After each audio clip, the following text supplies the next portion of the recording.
नमस्कार दोस्तों, एक और इम्पोर्टेंट प्रैक्टिकल और मज़ेदार वीडियो में आपका स्वागत है। जहां पर आप अपनी स्क्रीन पे पढ़ रहे हो जीएसटीएफ 1 और 3B टैली प्राइम के अंदर गलत तैयार हो रही है। तो इस बात में कितनी सच्चाई है और कितना झूठ है वो हम खुद आज चेक करेंगे। टैली प्राइम 4.0 के अंदर हम एक ट्रांजेक्शन को रिकॉर्ड करेंगे जहां पर कि हमारी जीएसटीएफ 1 और 3B गलत तैयार होगी, जबकि हम ट्रांजेक्शन बिल्कुल सही रिकॉर्ड करेंगे। पर वो ट्रांजेक्शन कौन सा होगा? उस ट्रांजेक्शन के अंदर हमारी टैक्सेबल सप्लाई, रिलेटेड सप्लाई और एग्जाम सप्लाई एक साथ होगी और उसका हम एक ही इनवॉइस इशू करेंगे। उस कंडीशन में हमारी जीएसटीएफ 1 और 3B सही तैयार होती है या गलत तैयार होती है, और अगर गलत तैयार होती है तो उसका सॉल्यूशन क्या है वो आज की इस वीडियो में मैं आपको बताने वाला हूं। ये सारा कुछ हम काम किस पे करेंगे? Tally prime 4.0। अब कुछ लोगों का क्वेश्चन हो सकता है कि सर हम पे टैली प्राइम 4.0 नहीं है, उससे नीचे वाला वर्जन है। तो उसके ऊपर ऑलरेडी मैंने 2 वीडियो बना दी हैं, हमारे YouTube चैनल पर जाके देख लेना। पिछली 2-3 वीडियो के बाद आपको दिख जाएगी 2 वीडियो हमने बनाई हैं जिसमें मैंने आपको टैली प्राइम से पुराने वर्जन के अंदर टैक्सेबल और रिलेटेड सप्लाई का ट्रांजैक्शन रिकॉर्ड करके बताया था। उसमें क्या कमी थी, जीएसटीएफ 1 में कमी क्या थी, जीएसटीएफ 3B में क्या कमी थी और उसको सही करने का तरीका क्या था, और ऊपर आई बटन में भी मैं इन वीडियो का लिंक दे दूंगा। आज की इस वीडियो में हम टैली प्राइम 4.0 के अंदर ट्रांजैक्शन को रिकॉर्ड करेंगे, टैक्सेबल, रिलेटेड और एग्जाम सप्लाई का, और हमारी जीएसटीएफ 1 और 3B गलत तैयार हो रही है या सही तैयार हो रही है ये देखेंगे, और साथ के साथ उसका सॉल्यूशन क्या है वो भी देखने वाले हैं। तो बिना किसी देरी के वीडियो की शुरुआत कर देते हैं। वीडियो पूरा देखना तो ज्यादा अच्छा रहेगा। एक कंपनी हम क्रिएट कर लेते हैं। यहाँ पे टैली होम के नाम से मैंने कंपनी क्रिएट कर दी है एंड कंट्रोल ए की को प्रेस करा तो हमारी कंपनी क्रिएट हो जाएगी। इसके बाद हम जीएसटी में जाके अपना जीएसटी नंबर मेंशन कर देंगे।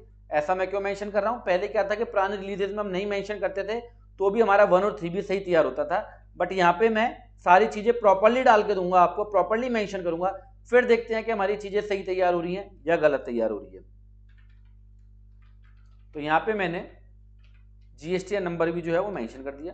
कंट्रोल ए की को मैंने प्रेस करा, अगेन कंट्रोल ए, हमारी कंपनी जो है वो टैली होम के नाम से क्रिएट हो गई है। इसके बाद हम वाउचर की शॉर्टकट की वी को दबाएंगे और F8 सेल की शॉर्टकट की को दबाएंगे, और यहाँ पे हम एक आइटम इनवॉइस इशू करने वाले हैं।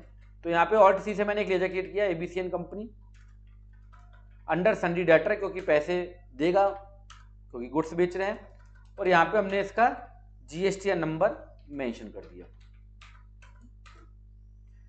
देन उसके बाद हम एक सेल का लेजर क्रिएट करेंगे, ऑल्ट सी से सेल का लेजर क्रिएट करेंगे,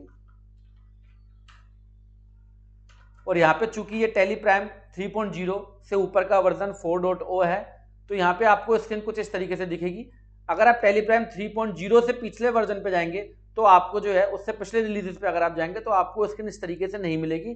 वहां पे ऑल्टर डिटेल का ऑप्शन होता है, सेट ऑल्टर जीएसटी डिटेल वाला ऑप्शन, तो उसके ऊपर बहुत सारी वीडियो मैंने ऑलरेडी पहले से बनाई हुई है, चैनल पे आप देख सकते हो।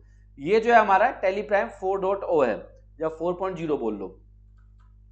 तो यहाँ पे मैंने एंटर की को प्रेस कर दिया, कंट्रोल ए की को हमने प्रेस करा, और यहाँ पे हम एक आइटम क्रिएट करेंगे, आइटम टैक्सेबल के नाम से, ऑल्ट सी से पीसेस, कंट्रोल ए, एंटर, और यहाँ पे हम क्या करेंगे, जीएसटी का रेट बताएंगे। स्पेसिफाइड डिटेल हेयर पे मैंने एचएसएन कोड बता दिया, एंड स्पेसिफाइड डिटेल्स हेयर के ऊपर मैंने यहाँ पे जीएसटी का रेट बता दिया। कंट्रोल ए, ये हमारा एक गुड्स क्रिएट हो गया, एक आइटम हमारा क्रिएट हो गया। आइटम का नाम मैंने रखा आइटम टैक्सेबल, ठीक है, ये मान लो 10,000 रुपए का है। कंट्रोल ए, ऑल्ट सी से हम एक आइटम क्रिएट करेंगे, आइटम एग्जेम्प्ट या रिलेटेड पीसेस में। यहाँ पे स्पेसिफाइड डिटेल्स हेयर के अंदर मैंने एचएसएन कोड मेंशन कर दिया है, ठीक है, और यहाँ पे हम इसके टैक्सेबल जो एग्जेम्प्टेड हमारा आइटम है रिलेटेड, ये मैंने इसको यहाँ पे बता दिया कि हमारा रिलेटेड आइटम है। तो मैंने एक इनवॉइस इशू करा, एक इनवॉइस हमने इशू करा जिसके अंदर हमारा टैक्सेबल और एग्जेम्प्ट आइटम दोनों हैं। कुछ लोगों का कहना ऐसा था, जो हमने पिछली वीडियो बनाई, क्योंकि ये ऑन डिमांड वीडियो है, आप लोगों ने बोला कि सर 4.0 के ऊपर भी ये काम करके दिखाओ। कुछ लोगों का कहना था कि सेल का लेजर सर यहाँ पे मत बनाओ, सेल के सेपरेट लेजर बना दो तो ये एरर नहीं आएगा। तो मैं आपको बताना चाहूंगा कि सेल का सेपरेट लेजर भी अगर आप बनाओगे तो भी ये एरर आएगा। अगर आप मुझे इस वीडियो के कमेंट बॉक्स में कमेंट करके कहोगे कि सर एक सेल का सेपरेट लेजर करके हमें वीडियो बना के दो, तो मैं वो भी बना दूंगा। पहले मैंने टैली प्राइम 2.1 के ऊपर वीडियो बनाया, आप लोगों ने बोला टैली प्राइम 4.0 पर बना के दो, तो मैं उसके ऊपर बना के दे रहा हूं। अगर आप कहोगे कि सर सेल के सेपरेट लेजर कर दो, सेल टैक्सेबल और सेल एग्जाम्प्ट, इस तरीके से लेजर बना दो तो ये एरर नहीं आएगा, तो भी ये एरर आएगा। एरर क्या है अभी देखते हैं। तो हम एक टैक्स इनवॉइस इशू कर रहे हैं, एक इनवॉइस इशू कर रहे हैं जिसमें हमारा आइटम टैक्सेबल और रिलेटेड दोनों हैं,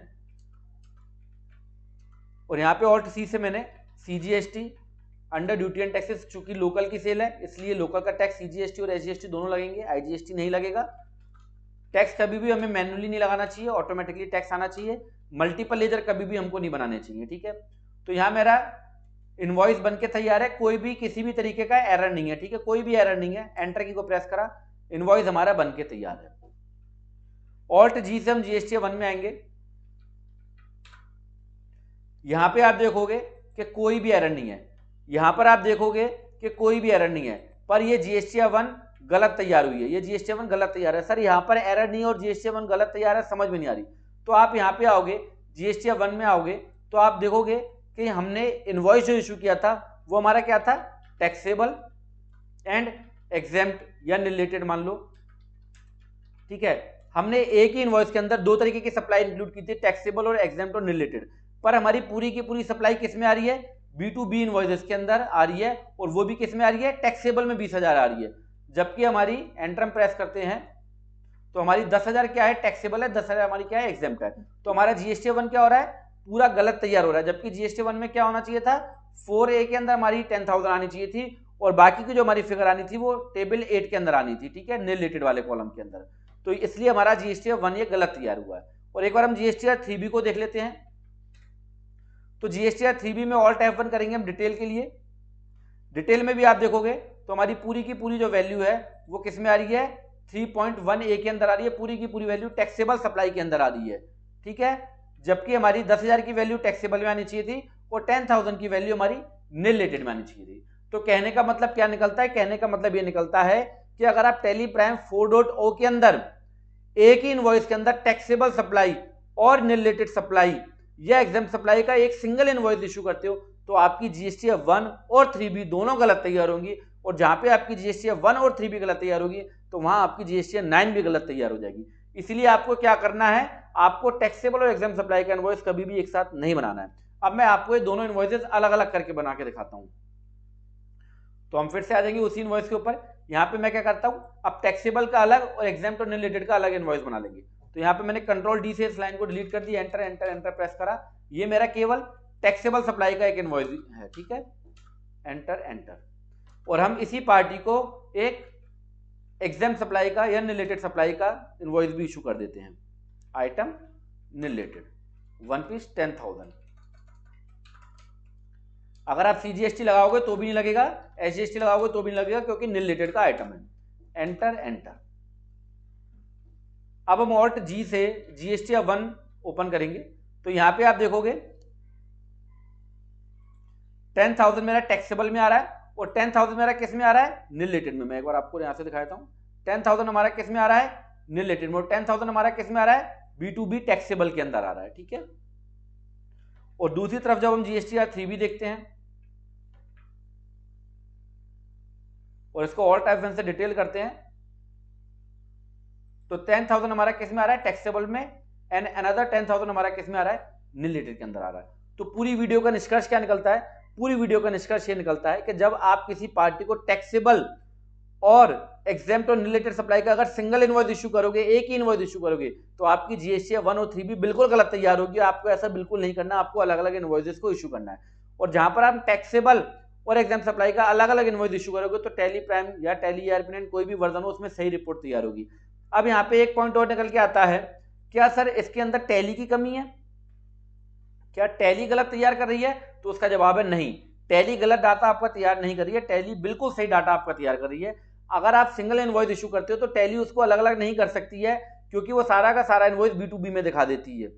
टैली एक इनवॉइस के दो टुकड़े नहीं करेगी, टैली एक इनवॉइस के दो टुकड़े नहीं करेगी, एक इनवॉइस को वो एक ही जगह पे दिखाएगी, तो वो टैक्सेबल सप्लाई के अंदर दिखा देती है। आपको इनवॉइस जो है वो अलग अलग ही इशू करना है, इसमें टैली की कोई कमी नहीं है। हमको टैक्सेबल और रिलेटेड और एग्जाम सप्लाई का इनवॉइस अलग अलग इशू करना है, एक साथ इशू नहीं करना है। आई होप आपको वीडियो का मैसेज क्लियर हो गया होगा। कोई भी दिक्कत हो कमेंट बॉक्स में कमेंट करो। मिलते हैं नेक्स्ट और प्रैक्टिकल वीडियो में। ये वीडियो देखने के लिए आपका दिल से धन्यवाद। Thank you.